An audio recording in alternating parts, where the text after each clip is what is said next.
Oke, Assalamualaikum warahmatullahi wabarakatuh. Perkenalkan, nama saya Anida Siti Hovipah dengan NIM 2010085. Nah, teman-teman, di sini saya akan mempresentasikan tentang bisnis usaha saya, yaitu daycare atau bisa disebut dengan jasa penitipan anak.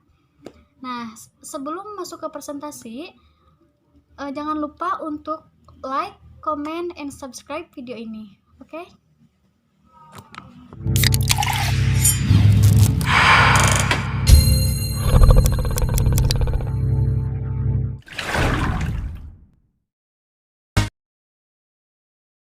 Baik, di sini saya akan menjelaskan rencana bisnis saya, yaitu daycare. Nah, daycare ini merupakan sebuah usaha yang bergerak di bidang penitipan anak. Nah, sekaligus tempat awal mula anak belajar sebelum memasuki ke tahap sekolah. Nah, daycare ini juga memfasilitasi anak dalam belajar dan juga bermain. Nah, apa sih tujuan dari bisnis daycare ini? Nah, tujuan dari bisnis ini yaitu membuka jasa penitipan anak dengan tujuan untuk membantu para orang tua yang sibuk bekerja. Nah, orang tua tidak perlu khawatir karena daycare ini juga memberikan layanan penitipan sekaligus memberikan pendidikan anak usia balita atau prasekolah dengan kurikulum yang kreatif dan imajinatif. Nah, kemudian manfaat dari bisnis daycare ini juga, daycare membantu anak untuk pandai bersosialisasi dengan teman dan orang yang lebih dewasa guna bermanfaat bagi perkembangan sosialnya.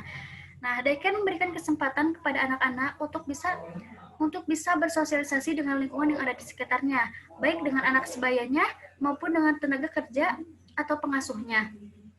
Nah, kemudian daycare membantu anak menjadi lebih mandiri. Nah, karena tidak selamanya anak itu bergantung kepada orang tuanya. Ada saatnya anak itu harus mandiri dan juga mandiri itu harus dididik dari sejak dini. Makanya dari itu, daycare akan membantu anak menjadi lebih mandiri. Kemudian, daycare membantu status kesehatan anak lebih baik. Nah, tidak hanya membantu dalam perkembangan belajar maupun dalam hal bermain, daycare ini juga akan membantu status kesehatan anak. Karena apa? Karena kesehatan ini lebih penting dan berpengaruh kepada yang lainnya juga. Nah, di sini daycare ini membantu kesehatan anak dengan cara memberikan asupan gizi yang baik kepada anak-anak dan juga menjaga lingkungan di sekitarnya. Karena lingkungan yang baik akan membentuk pribadi yang baik pula. Nah, kemudian ada analisis SWOT. SWOT ini merupakan singkatan dari Strength, Weakness, Opportunities, dan Threats.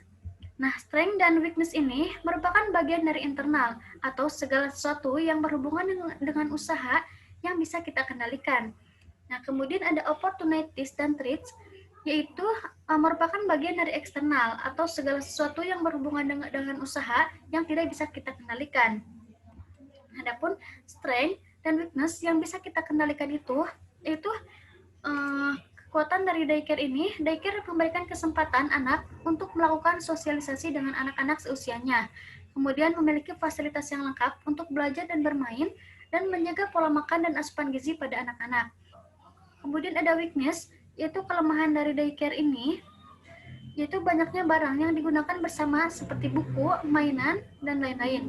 Nah, karena daycare ini bersifat umum, jadi barang-barang yang di sini juga, barang-barang yang daycare ini juga bersifat umum gitu, tidak secara pribadi. Jadi akan mudahnya tertularnya kuman-kuman atau penyakit. Kemudian kurangnya tenaga kerja yang profesional. Daycare masih membutuhkan beberapa orang tenaga kerja karena kewalahan mengurus anak-anak yang ada di daycare. Nah, kemudian ada opportunities, itu peluang. Yang pertama, ada banyak ibu rumah tangga yang mulai meniti karirnya. Jadi ini merupakan sebuah peluang bagi daycare. Kemudian tingkat pendapatan masyarakat yang tinggi dan kurangnya ketertarikan orang tua pada babysitter. Dikarenakan kenapa? Karena daycare sudah memberikan fasilitas, sudah mempunyai fasilitas dibandingkan dengan babysitter. Nah, yang terakhir ada threats atau ancaman, yaitu banyaknya usaha tempat penitipan anak yang baru. Kemudian ada strategi pemasaran. Nah, kita memakai strategi pemasaran itu dengan 3P, yaitu product, price, dan promotion. Produk, yaitu usaha kami bergerak dalam bidang penitipan jasa anak, sehingga kenyamanan anak terpenuhi dan kepuasan orang tua terhadap kami juga sangat besar. Kami mempunyai beberapa tenaga kerja yang profesional terhadap anak-anak, sehingga orang tua tidak perlu khawatir atas layanan kami. Kemudian ada price atau harga, Itu harga yang kami tentukan atas pelayanan dan jasa kami, daycare, disesuaikan dengan rata-rata pendapatan masyarakat, terutama untuk masyarakat menengah ke atas, sehingga mereka tidak akan ragu-ragu memilih jasa kami. Namun demikian, pelayanan tetap kami utamakan sebaik mungkin. Kemudian yang terakhir ada promotion, yaitu promosi yang akan dilakukan oleh daycare ini dilakukan menggunakan online dan offline. Nah, promosi online akan dilakukan di beberapa media sosial seperti Instagram, Facebook, dan website lainnya. Dengan tujuan, daycare ini bisa dikenal luas dan bisa memberi informasi seputar daycare kepada pengguna sosial media. Nah, adapun promosi secara offline ini, kami akan membuat spanduk dan akan disebar di beberapa titik di daerah Antapani maupun di luar Antapani. Nah, kemudian ada biaya anggaran pengeluaran.